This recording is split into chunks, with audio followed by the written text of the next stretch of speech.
some more of the struggles that I faced as a single again woman with kids along.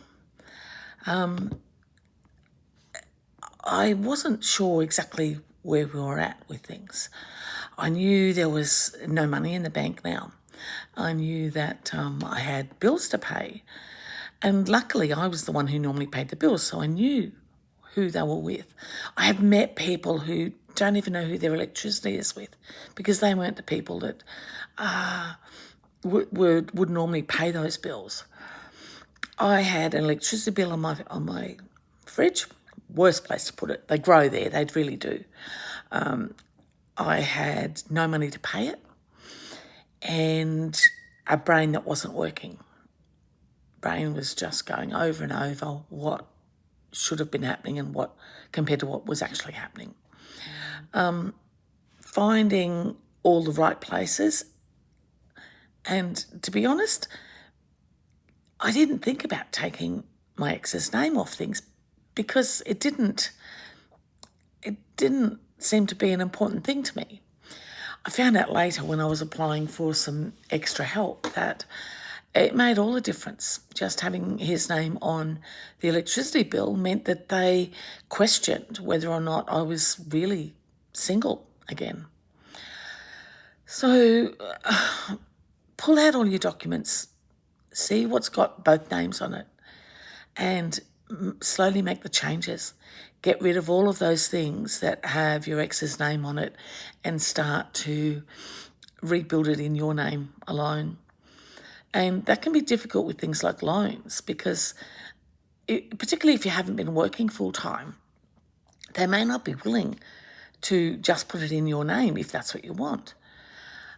You need to figure out what it is that you want to keep in your name and what you think should be part of the settlement agreement to get rid of, to have him deal with rather than you. And it may be a car loan that you don't have that car. But if you leave the car payment not made, it affects your credit score. And me, all those years ago, I didn't understand, and so I didn't do the things I needed to do. I didn't take his name off. I didn't pay the bill that I thought was going to be his because it was his car. So that reflected later on my whole future moving forward financially.